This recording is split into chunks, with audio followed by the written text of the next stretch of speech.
Welcome back to another video. तो आज की इस वीडियो में हम डार्ट के जो कॉन्सेप्ट्स होंगे, तो बेसिक कॉन्सेप्ट्स होंगे जो आपको फ्लटर कोडिंग करने के लिए, फ्लटर में डेवलपमेंट करने से पहले आपको आने चाहिए, क्योंकि फ्लटर जो होती है वो डार्ट लैंग्वेज में होती है। फ्लटर असल में एक एसडीके होता है जो कि डार्ट लैंग्वेज में लिखा जाता है। डार्ट का एक्स एसडीके होता है।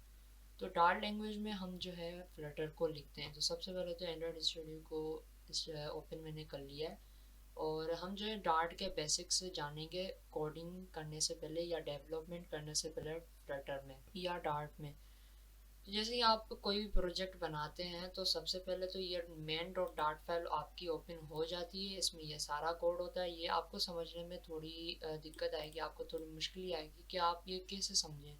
आपको ये समझ नहीं आएगा। डार्ट लैंग्वेज अगर आपको पढ़ी हुई होगी तो आपको पता चल जाएगा, लेकिन फिर भी अगर आपने डार्ट लैंग्वेज को आपने नहीं देखा तो आज आज की ये वीडियो है ही सिर्फ डार्ट के बारे में। आप बेसिक कॉन्सेप्ट जो उसके होंगे तो वो आप जानेंगे, और उसके बाद ये सारा जो भी कोड लिखा हुआ है या सारा जो है वो आप समझ लेंगे। उसके बाद जो है हम फ्लटर में डेवलपमेंट स्टार्ट कर लेंगे।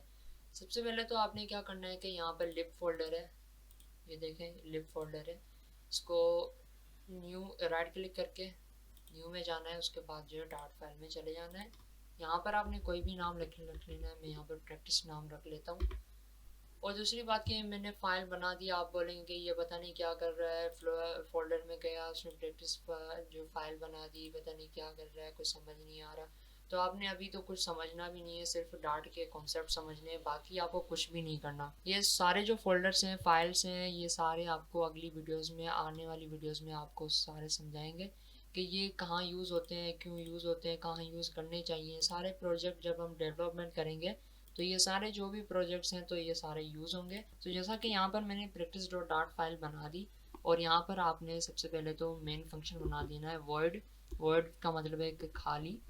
मेन पैरेंथेसिस देनी है, ओपन और क्लोज। उसके बाद ब्रेसेस दे कर्ली ब्रेसेस देनी है, ओपन और क्लोज। सही है। ये हमारे जो है वो मेन फंक्शन बन चुका है। जैसे कि सी प्लस प्लस में आपने देखा होगा एंट मैन, और यह एंट मैन फंक्शन होता है, और उसके अलावा जावा में आपका होता है पब्लिक स्टैटिक वॉइड मैन होता है। ऐसे ही करके इसमें वॉइड मैन होता है। तो ऐसा कि यहाँ पर मैंने वॉइड मैन ये जो फंक्शन है जिसके आगे ये वाली दो पैरेंथेसिस आ जाएं, ये जो आप देख रहे हैं, जूम कर लेता हूँ, ये जो कर्ली जो राउंड ब्रैकेट्स हैं ये जिसके भी आगे आ जाएं तो इसका मतलब ये होता है कि वो फंक्शन है। तो ये ब्रेसेस होती हैं, ये वाली कर्ली ब्रेसेस जो पिंक शो हो रही हैं, ये ओपन और क्लोज होती है। इसके बीच में जो भी हम लिखेंगे वो कोड जो हमारा होगा वो एग्जीक्यूट होगा, वो रन होगा, उसमें जो भी हम लिखेंगे वो चलेगा। तो यहाँ पर मैं सबसे पहले तो यहाँ पर प्रिंट कर लेता हूँ। सबसे पहले जो हमारा प्रोग्राम होता है, प्रिंट कोई भी चीज़ कराते हैं तो वो सबसे पहले तो मैं प्रिंट करवा देता हूँ। जैसे कि जावा में होता है system dot out dot println, और सी प्लस प्लस में होता है सी आउट। सी में प्रिंट ऑफ होता है। तो यहाँ पर है प्रिंट, राउंड ब्रैकेट ओपन और राउंड ब्रैकेट क्लोज है, उसके अंदर आपने कुछ भी प्रिंट करना है। जैसा कि मैं हेलो वर्ल्ड लिख लेता हूँ। और दूसरी बात कि यहाँ पर मैंने एक सिंगल इन्वर्टेड कॉमा दिया है, आप डबल भी कर सकते हैं। यहाँ पर सिंगल भी चलेगा, डबल भी चलेगा। और उसके बाद यहाँ पर ये जो हमारी स्टेटमेंट हो गई एक लाइन पर ये जो आई है ये हमारी एक स्टेटमेंट कहलाती है।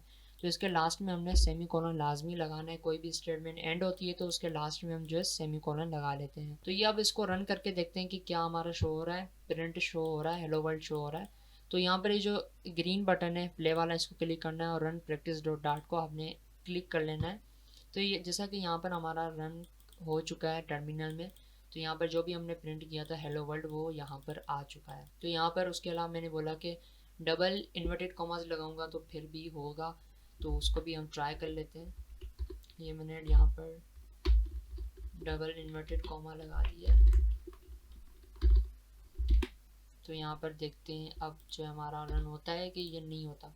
फ़र्क आपको दिखा रहा हूँ कि कोई भी फ़र्क नहीं है। हेलो वर्ल्ड ऐसे इन डबल इन्वर्टेड कॉमास में प्रिंट करवाएं या सिंगल में करवाएं, बात एक ही होती है। जावा में फ़र्क होता है, सी और सी प्लस प्लस सी में फ़र्क होता है, लेकिन इसमें कोई भी फ़र्क नहीं है। आप कोई भी इन्वर्टेड कॉमा लगा दें, सिंगल लगा दें या डबल लगा दें। उसके बाद हम आते हैं वेरिएबल्स के यहाँ। तो int a is equal to 10 दे देते हैं वैल्यू, और लास्ट में सेमी कॉलन दे देते हैं। ये भी हमारी एक स्टेटमेंट हो गई। इंट हमारा एक डेटा टाइप हो गया जो कि आपने पढ़ा ही होगा। जावा या सी प्लस प्लस के बैकग्राउंड से हैं तो सही है, वरना अगर आप न्यू फ्लटर में आए हैं तो आपको पहले कोई दूसरी कोई लैंग्वेज सीखनी चाहिए। आपको मेरा सजेशन ये रहेगी कि आप जो है किसी बैकग्राउंड से आए हुए हैं, ऊप के बैकग्राउंड से या जावा स्क्रिप्ट कोई भी लैंग्वेज के बैकग्राउंड से आए हुए होंगे तो आपको ये इजीली समझ आ जाएगा। तो यहाँ पर इंट दे दिया मैंने और डेटा टाइप दे दिया, उसके बाद उसका नाम रख दिया मैंने, वेरिएबल का नाम, वेरिएबल इक्वल टू कर दिया मैंने 10 के, मतलब कि ए की वैल्यू इक्वल कर दी मैंने 10। अब इसको हम प्रिंट करा लेते हैं। यहाँ पर मैं इसके अंदर सिर्फ ए लिखूँगा, इन पैरेंथेसिस के अंदर मैं जो ए लिखूँगा, और यहाँ पर अब इसको रन करा देता हूँ कि वाकई में वैल्यू शो होती है। जी हाँ, बिल्कुल भी यहाँ पर 10 वैल्यू आ चुकी है। तो इसका मतलब कि यहाँ पर ये जो 10 था वो वेरिएबल में स्टोर था, और उस वेरिएबल को मैंने जब प्रिंट करवाया तो उसकी वैल्यू जो स्टोर थी 10 वो आ चुकी है यहाँ पर टर्मिनल में। उसके बाद जो है मैं यहाँ पर स्ट्रिंग वेरिएबल उठा लेता हूँ। स्ट्रिंग तो जाहिर सी बात है वो स्ट्रिंग हुई होगी, इन्वर्टेड कॉमास के अंदर ही होगी। तो जैसा कि यहाँ पर मैंने वेलकम लिख लिया, इस स्ट्रिंग बन गई, और इस स्ट्रिंग में सिर्फ स्ट्रिंग ही स्टोर हो सकता है, कोई भी इंटीजर या मैं इंटीजर स्टोर करना चाहूँ तो इंटीजर स्टोर नहीं होगा। रेड लाइन आ रही है तो इसका मतलब कि इंटीजर स्टोर नहीं होगा। तो यहाँ पर मैं एक जो है स्ट्रिंग उठा लेता हूँ, वेलकम मैंने उठा। तो अब मैं इसको प्रिंट करता हूँ, इसको रन करता हूँ, तो यहाँ पर देखें प्रिंट हो चुका है। अब मैं क्या करूँगा कि यहाँ पर लूँगा अपना नाम, या मैं लिख लेता हूँ फ्लटर डेवलपर। फ्लटर डेवलपर मैंने लिख लिया, और यहाँ पर मैं लिखने जा रहा हूँ वेलकम। वेलकम मैंने लिख लिया। उसके बाद मुझे ए को प्रिंट करवाना है। ए को प्रिंट करवाने के लिए आप यहाँ पर डॉलर साइन देंगे और ए कर लेंगे, तो ये आपका जो वेरिएबल होगा वो इन जो इन्वर्टेड कॉमास के बीच में भी अगर आपने डॉलर करके ए दे दिया तो आपका वेरिएबल जो होगा वो यहाँ पर शो होगा। वेलकम फ्लटर डेवलपर्स जैसा कि आ चुका है। ओनली अगर आप डॉलर की साइन नहीं देते, सिर्फ ए करवाते हैं, तो फिर क्या होगा कि आपका जो ए की वैल्यू होगी स्ट्रिंग में जो स्टोर है ये नहीं होगी। सिर्फ आपका आपने ए लिखा है तो ए ही डुप्लीकेट आपका स्टोर हो जाएगा वेलकम के अंदर। तो आपने क्या करना है कि ए की वैल्यू को स्टोर करवाना है। ए हमारा एक वेरिएबल है जिसकी वैल्यू को स्टोर करवाना है, तो आपने यहाँ पर डॉलर साइन दे देनी है, और यहाँ पर जो है हमारा ए की वैल्यू जो भी होगी वो स्टोर हो जाएगी, वेलकम फ्लटर डेवलपर। उसके अलावा यहाँ पर दूसरा तरीका भी है, डॉलर ए की बजाय आप इन्वर्टेड कॉमास के बाहर प्लस देकर ए दे दें, जैसे कि आपको जावा में दिखा है, जावा में होता है वैसे ही आप प्लस करके ए कर दें, तो फिर भी ये रन होगा और सेम टू सेम वही होगा। उसके बाद हम आते हैं, ये तो हमने जो है आउटपुट शो करवाया। अगर अब हमें यूज़र से इनपुट लेना हो तो हम क्या करेंगे? उससे पहले मैं आपको एक बात बता दूं कि जैसा कि यहाँ पर एक प्रिंट स्टेटमेंट होती है शो करवाने के लिए या फिर टर्मिनल में शो करवाने के लिए, वैसे ही एक दूसरी स्टेटमेंट भी होती है stdout.write नाम से होती है। उसके अंदर भी आप जैसे कि stdout.write की बजाय आप प्रिंट लिखें या ये लिखें, बात एक ही है, और आप अंदर कुछ भी लिख लें, आप यहाँ पर हेलो वर्ल्ड लिख लें, तो ये भी प्रिंट होगा। जो भी मैंने लिख लिया तो इसको हम प्रिंट करवाते हैं। इसके लास्ट में सेमी कॉलन भी लगेगा, आपने ध्यान रखना है। यहाँ पर रन का बात करवा लिया तो यहाँ पर जो भी मैंने यहाँ पर लिखा स्ट्रिंग के अंदर प्रिंट हो गया यहाँ पर। और उसके बाद हमने क्या करना है कि यूज़र से जो है वो इनपुट लेना है। यहाँ पर मैं लिख लेता हूँ कि इंटर योर नेम मैंने यहाँ पर लिख लिया। उसके बाद जो है यहाँ पर इस स्टेटमेंट को मैं फ़िलहाल के लिए इसको ख़त्म कर लेता हूँ। यहाँ पे मैंने सेम टू सेम यहाँ पर प्रिंट करवा देता हूँ enter your name. Enter your name आ गया, और लेकिन अब यहाँ पर इंटर योर नेम यहाँ पर लिख तो नहीं सकते, हम टर्मिनल पे कुछ भी लिख नहीं सकते। यहाँ पर लिखना चाहूँ तो मैं यहाँ पर नहीं लिख सकता। तो उसके लिए क्या करना पड़ेगा कि कोई भी हम वेरिएबल उठा लेंगे।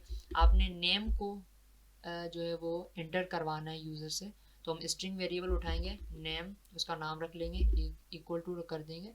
तो यहाँ पर जो स्टेटमेंट यूज़ होगी वो ये होगी कि stdin.read और लाइन सिंक, सही है। इसके लास्ट में आपने सेमी कॉलन भी लगा देना है।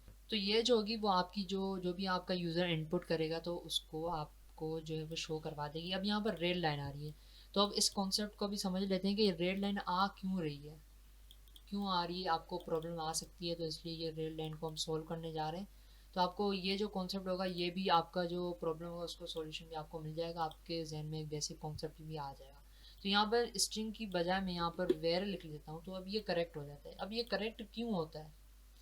क्योंकि अब आप देखें यहाँ पर वेरिएबल वेयर जो नाम से होता है, तो अब सारे स्टेटमेंट्स को मैंने यहाँ पर डिलीट कर दिया। हम वेयर को समझने जा रहे हैं कि यहाँ पर तो अगर वेयर जो होता है, जैसे कि मैंने इंट दे दिया, इंट जो होता है उसको उसको आप जो है सिर्फ इंटीजर ही पास करवा सकते हैं। यहाँ पर मैं अपना फ्लटर लिख लेता हूँ यहाँ पे।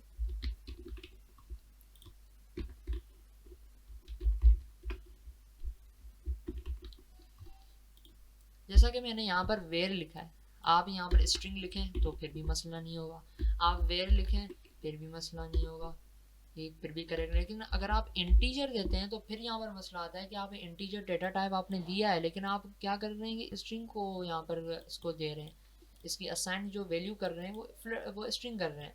तो ये इसलिए यहाँ पर रेड लाइन आ रही है। लेकिन आप जहाँ वेयर कर रहे हैं या स्ट्रिंग कर रहे हैं तो फिर क्यों नहीं हो रही? इन दोनों में क्या डिफरेंस है? वेरिएबल से, वेरिएबल जो होता है उसमें आप कोई भी वैल्यू स्टोर करवा सकते हैं। यहाँ पर आप कोई भी इंटीजर स्टोर करवा सकते हैं, फिर भी करेक्ट बता रहा है। कोई स्ट्रिंग का स्टोर करवा रहे हैं, फिर भी ये करेक्ट बता रहा है। और यहाँ पर कोई बूलियन आप वैल्यू देते हैं, फिर भी ये करेक्ट बता रहा है। तो इसका मतलब क्या हुआ? इसका मतलब ये हुआ कि वेयर जो है उसमें आप कोई भी वैल्यू को स्टोर करवा सकते हैं। यूजर से इनपुट लेंगे तो यहाँ पर वेयर नाम से एक वेरिएबल बनाएंगे और नेम हमें लेना है, तो नेम मैंने नाम रख दिया। उसके बाद जो यूज़र से इनपुट लेने के लिए मेथड आता है वो होता है stdn dot read line sync. तो ये आपने इस मेथड को एग्जीक्यूट कर, इस मेथड को लिख लेना है। तो ये हमारी जो स्टेटमेंट हो गई, ये यूज़र से इनपुट लेगी, यूज़र से इनपुट लेगी। नेम वेरिएबल में जो है वो हमारा यूज़र की जो भी इनपुट होगा वो नेम में स्टोर हो जाएगा। वेयर मैंने वेरिएबल इसलिए रखा है क्योंकि यूज़र जो है वो बूलियन में वैल्यू भी दे सकता है, वो इंटीजर भी दे सकता है और स्ट्रिंग भी दे सकता है। तो उसके हिसाब से नेम जो है वो उस हिसाब से वेरिएबल बन जाएगा। उसके बाद मैं यहाँ पर प्रिंट कुछ करवा लेता हूँ।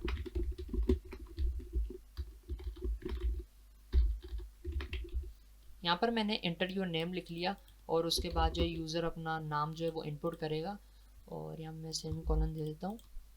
और यहाँ पर नीचे मैं फिर से इसको प्रिंट करवा लेता हूँ। यहाँ पे मैं अभी जो है एस डी डी आउट जो स्टेटमेंट है वो यूज़ कर लेता हूँ। आप फिर बोलेंगे कि इसमें फ़र्क होता है, लेकिन इसमें कोई भी फ़र्क नहीं है। यहाँ पर मैं लिखता हूँ वेलकम और कॉमा देकर मैं यहाँ पर डॉलर साइन देके नेम को प्रिंट करवा देता हूँ। मतलब कि वेलकम लिखा आएगा और नेम में जो भी यूज़र अपना नाम देगा उसका खुद का नाम आएगा, वो कोई भी दे सकता है नाम। तो हम इसको रन करवा लेते हैं। एंटर यूर नेम, तो यहाँ पर अब देखें मैं लिख भी सकता हूँ, जैसा कि मैं यहाँ पर फ्लटर लिख लेता हूँ, फ्लटर डेवलपर। मैंने एंटर कर दिया और यहाँ पर देखें डिटो कॉपी जो भी प्रिंट हुआ वेलकम और यहाँ पर फ्लटर डेवलपर, यहाँ मैंने नाम दिया वही यहाँ पर स्टोर हो गया। तो ऐसे ही करके आप यूज़र से इनपुट भी ले सकते हैं और यहाँ पर आउटपुट भी शो करवा सकते हैं। प्रिंट स्टेटमेंट से भी करवा सकते हैं, S D D out dot right से भी आप करवा सकते हैं, कोई भी फ़र्क नहीं होगा। तो आज के लिए इतना ही। आने वाली वीडियोज़ में हम डाट के मज़ीद कॉन्सेप्ट्स को समझेंगे।